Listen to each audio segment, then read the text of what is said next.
ভাই ধীরে ধীরে দিও, আমি আর পারছি না, তোমার মেশিন অনেক বড়। আচ্ছা বোন, ধীরে ধীরে দিচ্ছি। তোমার ভিতরে কিন্তু অনেক টাইট। আমি একটু করলে আর পারব না বোন। তোমার ভিতরে পানি ছেড়ে দেব কি? বন্ধুরা, গল্পটি সম্পূর্ণ শুনলে আপনাদের মেশিন দিয়ে পানি চলে আসবে। আপনারা হাতের কাজ করতে বাধ্য হবেন। তাই হাতের কাজ করার আগে হাতের কাছে টিস্যু রাখুন। বন্ধুরা, এই গল্পটি সম্পূর্ণ শুনুন, আপনি খুব পছন্দ করবেন এবং চ্যানেলটি সাবস্ক্রাইব করতে ভুলবেন না। যখন বাবা দ্বিতীয় বিয়ে করে ফিরে এলেন, তখন আমার ভেতরে না কোনো আনন্দ ছিল, না দুঃখ।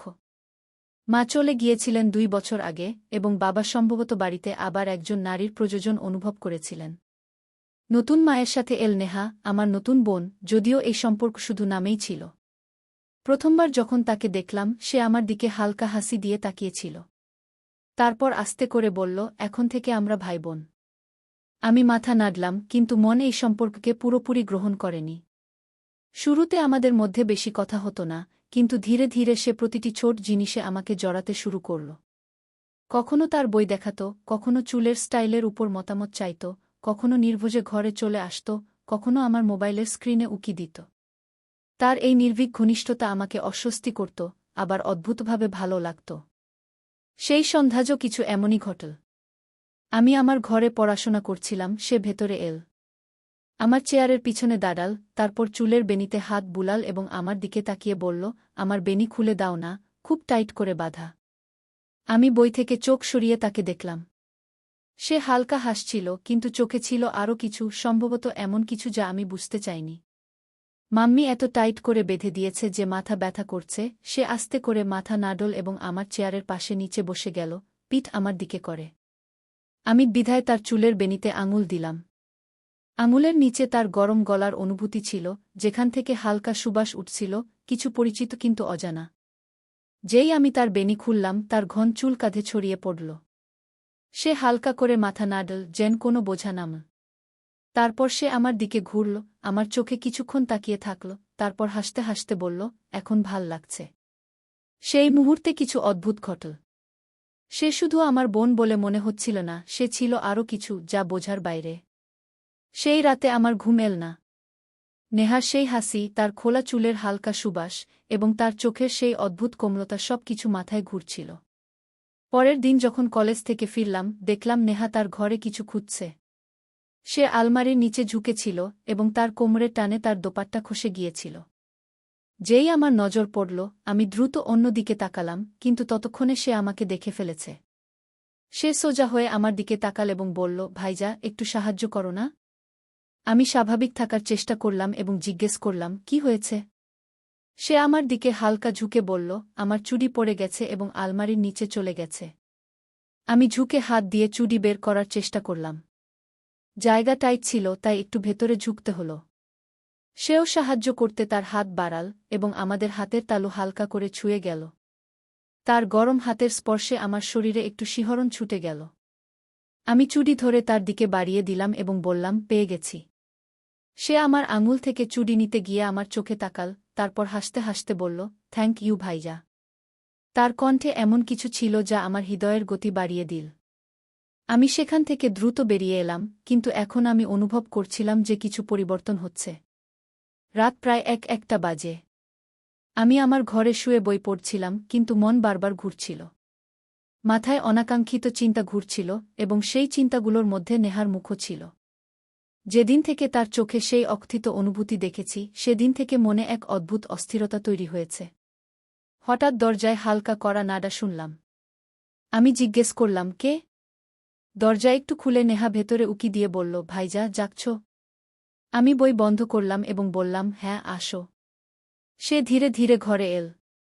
তার খোলা চুল হালকা আলোতে কোনো প্রবাহিত নদীর মতো চক, হৃদস্পন্দন দ্রুত হতে শুরু করেছিল। কিছুক্ষণ পরে সে ধীরে ধীরে আমার দিকে ঘুরে ফিসফিস করে বলল, ভাইজা, কখনো কখনো মনে হয় আমরা অন্য ভাইবোনদের থেকে আলাদা।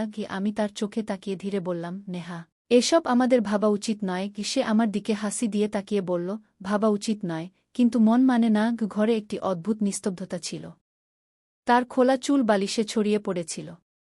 তার নিঃশ্বাসের হালকা উষ্ণতা আমি অনুভব করতে পারছিলাম। সে কিছুক্ষণ আমার চোখে তাকিয়ে থাকল, তারপর হালকা করে হেসে বলল, গুড নাইট ভাইয়া। সে উঠে দাঁড়াল, কিন্তু দরজার কাছে থেমে আবার ফিরে তাকাল। তার দৃষ্টি আমার চোখে ডুবে গেল, যেন কিছু বলতে চাইছে। তারপর কিছু না বলে সে বেরিয়ে গেল।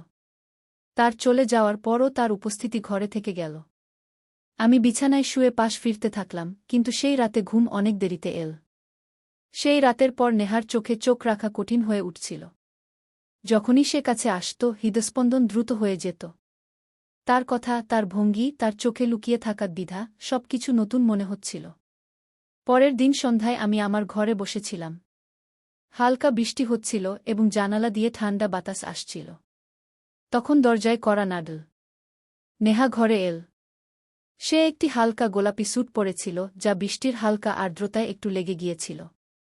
তার খোলা চুল কাঁধে ছড়িয়েছিল এবং হালকা সুবাস পুরো ঘরে ছড়িয়ে পড়েছিল। সে কাছে এল এবং আমার চোখে তাকিয়ে বলল, আমার পিঠে খুব চুলকানি হচ্ছে, একটু দেখবে? আমি তাকে অদ্ভুত দৃষ্টিতে তাকিয়ে বললাম, কি? সে হালকা করে মাথা নাড়িয়ে চুল এক পাশে সরিয়ে দিল এবং তার দোপাট্টা কাঁধ থেকে সরিয়ে দিল। তার পিঠের নরম অংশ আমার চোখের সামনে ছিল। হালকা আর্দ্রতায় তার ত্বক চকচক করছিল এবং তার নিঃশ্বাসের সাথে হালকা করে উঠানামা করছিল। আমি এক মুহূর্তের জন্য থেমে গেলাম।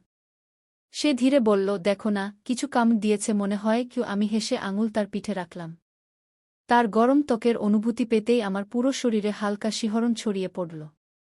আমি ধীরে জিজ্ঞাসা করলাম, এখানে? আঙুল দিয়ে তার গলার নিচের অংশ স্পর্শ করতেই সে হালকা শিহরণ দিয়ে চোখ বন্ধ করল এবং ধীরে বলল, হ্যাঁ, আর নিচে গু। আমার আঙুল ধীরে ধীরে তার পিঠে পিছলে যেতে লাগল। তার নিঃশ্বাস গভীর হচ্ছিল এবং আমার হৃদস্পন্দন দ্রুত হচ্ছিল। আমি ধীরে জিজ্ঞাসা করলাম, এখন ভাল লাগছে? সে আমার দিকে হালকা করে মাথা ঘুরাল, চোখে একটি অদ্ভুত দীপ্তি ছিল। তারপর হালকা হাসি দিয়ে বলল, এখন ভাল লাগছে। কিছুক্ষণের জন্য ঘরে শুধু বৃষ্টির শব্দ ছিল এবং আমাদের দ্রুত নিঃশ্বাস। সে ধীরে উঠে দাঁড়াল, চুল ঠিক করল এবং দরজার দিকে এগিয়ে গেল। কিন্তু যাওয়ার আগে এক মুহূর্তের জন্য থেমে হালকা হাসি দিয়ে আমার দিকে তাকাল এবং ধীরে বলল, আগামীকাল আবার তোমার প্রয়োজন হতে পারে। সে চলে যেতেই আমি গভীর শ্বাস নিলাম। তার গরম স্পর্শের অনুভূতি তখনও আমার আঙুলে ছিল। তারপর থেকে আমার ভেতর একটি অদ্ভুত অস্থিরতা থেকে গেল। নেহার এভাবে কাছে আসা, তার গরম নিঃশ্বাসের হালকা স্পর্শ এবং তার পিঠে আমার হাতের থেমে যাওয়া, সবকিছু মাথায় ঘুরতে থাকল।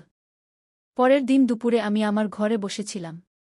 হালকা রোদ জানালা দিয়ে আসছিল এবং আমি বই খুলে বসেছিলাম, কিন্তু পাতা চোখ আটকাচ্ছিল না। তখন দরজায় আবার সেই হালকা কড়া নাড়া। আমি বই বন্ধ করে বললাম, আসো। দরজা খুলে নেহা ভেতরে এল। তার হাতে একটি তোয়ালে ছিল এবং চুল হালকা ভেজা ছিল। সম্ভবত সে তখনই গোসল করেছিল। তার ভেজা চুল থেকে পানির ছোট ছোট ফোঁটা তার গলায় জমেছিল এবং তার ত্বক হালকা গোলাপি দেখাচ্ছিল। সে কাছে এল, তোয়ালে আমার হাতে দিয়ে হালকা হাসি দিয়ে বলল, চুল মুছে দেবে? আমি এক মুহূর্তের জন্য তার চোখে তাকালাম। সেখানে এমন কিছু ছিল যা আমার ভেতরে প্রবেশ করছিল। আমি ধীরে তোয়ালে নিলাম এবং তার পিছনে দাঁড়ালাম। তার চুল হালকা করে তোয়ালে সে দরজার দিকে এগিয়ে গেল। আমি গভীর শ্বাস নিলাম, তার স্পর্শ এখনও আমার আঙুলে লেগে আছে। সেই সন্ধ্যার পর থেকে নেহার সাথে আমার সম্পর্ক আরও গভীর হতে শুরু করেছিল। এখন আমাদের মধ্যে কোনো সংকোচ অবশিষ্ট ছিল না। সে কখনো আমার চুলে আঙুল বুলাত, কখনো আমার কবজি ধরে অকারণ প্রশ্ন করত। তার প্রতিটি আচরণে ছিল আপনত্ব, কিন্তু সেই আপনত্ব এখন সম্পর্কের সীমা অতিক্রম করতে শুরু করেছিল। সেদিন বাড়িতে কেউ ছিল না। মা-বাবা আত্মীয়ের বাড়ি গিয়েছিলেন আর আমাদের একা রেখে গিয়েছিলেন।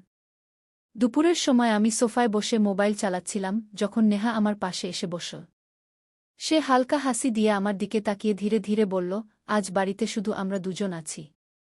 কেমন লাগছে? আমি হালকা হাসি দিয়ে বললাম, তুমি কি চাও যে আমি কি অনুভব করব? সে আমার কবজি ধরে আঙুল দিয়ে হালকা দাগ কেটে বলল, যা সত্যিই অনুভব করছ তাই বলো। আমি তার চোখে তাকিয়েছিলাম, সেও আমার চোখে তাকিয়েছিল। তার ঠোঁটে হালকা হাসি ছিল, কিন্তু শ্বাস দ্রুত হচ্ছিল। কিছুক্ষণ পর সে ধীরে ধীরে আমার হাত ধরে তার গালে রাখল। তার ত্বকের উষ্ণতা আমার ভেতর পর্যন্ত প্রবেশ করল। সে ধীরে বলল, ভাইজা, তুমি কি কখনো ভেবেছ যে যদি এই সম্পর্ক এমন না হতো? আমি তার চোখে তাকালাম, সেখানে একটি প্রশ্ন ছিল, একটি আকাঙ্ক্ষা ছিল, যার উত্তর সম্ভবত আমার কাছেও ছিল না। আমি ধীরে বললাম, নেহা, আমরা সৎ ভাইবোন, কিন্তু সমাজের জন্য আমরা শুধু ভাইবোন।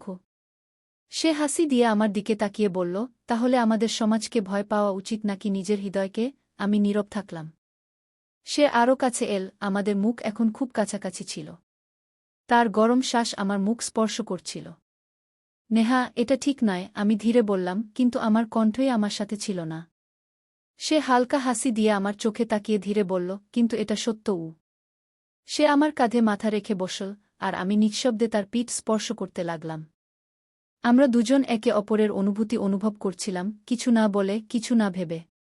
সেই দিনের পর থেকে সবকিছু বদলে গেল। এখন আমাদের মধ্যে কোনো পর্দা অবশিষ্ট ছিল না। সে যখনই কাছে আসত, আমি নিজেকে থামাতে পারতাম না। তার আঙুলের স্পর্শ, তার চোখের মাধুর্য, আর তার ধীর ফিসফিসানি। কিন্তু এই অনুভূতির সাথে একটি ভয়ও ছিল। আমরা জানতাম যে সমাজ কখনো আমাদের গ্রহণ করবে না। যে আমাদের জন্য ভালোবাসা ছিল, দুনিয়া তাকে ভুল নাম দেবে। সেদিন সন্ধ্যায় নেহা আমার ঘরে এল। তার মুখে হালকা গাম্ভীর্য ছিল। সে ধীরে দরজা বন্ধ করে আমার দিকে তাকিয়ে বলল, আমাদের এখন একটি সিদ্ধান্ত নিতে হবে। আমি তার চোখে তাকিয়ে ধীরে বললাম, নেহা, আমরা জানি যা অনুভব করছি তা সত্য। কিন্তু আমাদের কি নিজের সত্যের জন্য দুনিয়ার সাথে লড়াই করা উচিত? সে আমার কবজি ধরে ধীরে বলল, যদি আমরা নিজের সত্য থেকেই ভয় পাই, তাহলে এই ভালোবাসা মিথ্যা প্রমাণিত হবে। তার চোখে একটি আলাদা জ্যোতি ছিল। আমি জানতাম যে এখন আমাদের সামনে শুধু দুটি পথ আছে, হয় আমরা এই ভালোবাসা ভুলে যাব, নয়তো এটিকে বাঁচিয়ে রাখার সাহস করব।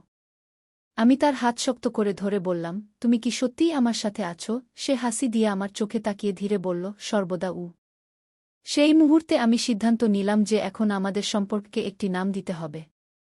আমরা ঠিক করলাম যে আমরা বিয়ে করব, যাই হোক না কেন। সেই রাতে আমরা দুজন একটি বড় সিদ্ধান্ত নিয়েছিলাম। এখন আমাদের সম্পর্ককে একটি নাম দিতে হবে, কোনো ভয় ছাড়া, কোনো পশ্চাত্তাপ ছাড়া। পরের দিনই আমি আমার মা-বাবার সাথে কথা বলার সিদ্ধান্ত নিলাম। আমি জানতাম যে এটা সহজ হবে না, কিন্তু এও জানতাম যে নেহাকে হারানো এখন আমার ক্ষমতার বাইরে। সন্ধ্যায় যখন মা-বাবা বাড়িতে ছিলেন, আমি নেহার হাত ধরে সরাসরি তাদের সামনে গিয়ে দাঁড়ালাম। আমি গভীর শ্বাস নিয়ে ধীরে বললাম, মা-বাবা, আমি আর নেহা বিয়ে করতে চাই। মা চমকে আমার দিকে তাকালেন। বাবার কপালে রেখা ফুটে উঠল।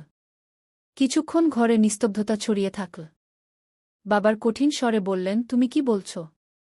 তোমরা দুজন ভাইবোন কি? নেহা ধীরে আমার কবজি ধরে হালকা কণ্ঠে বলল, না বাবা, আমরা শুধু নামে ভাইবোন। আমাদের রক্তের কোনো সম্পর্ক নেই, কিন্তু হৃদয়ের একটি গভীর সম্পর্ক আছে। আর আমরা এটিকে একটি নাম দিতে চাই। মার চোখে জল এসে গেল, কিন্তু তিনি নীরব থাকলেন। বাবা কিছুক্ষণ চিন্তা করে গভীর শ্বাস নিয়ে বললেন, যদি তোমরা দুজন সত্যি একে অপর ছাড়া থাকতে না পারো, তাহলে আমি তোমাদের থামাব না। মা নিঃশব্দে আমার মাথায় হাত বুলিয়ে বললেন, আমাদের দোয়া সর্বদা তোমাদের সাথে থাকবে। সেই দিন মনে হচ্ছিল যেন পুরো দুনিয়া আমাদের গ্রহণ করে নিয়েছে। নেহা আমার দিকে তাকাল, তার চোখে ছিল আনন্দের অশ্রু। 6 মাসের মধ্যে আমরা বিয়ে করলাম। আমাদের ভালোবাসা এখন কোনো নামের মহতাজ ছিল না। আমরা আমাদের এক নতুন পৃথিবী তৈরি করেছিলাম, যেখানে কোনো বাধা ছিল না, শুধু আমি ছিলাম আর আমার নেহা, চিরকালের জন্য।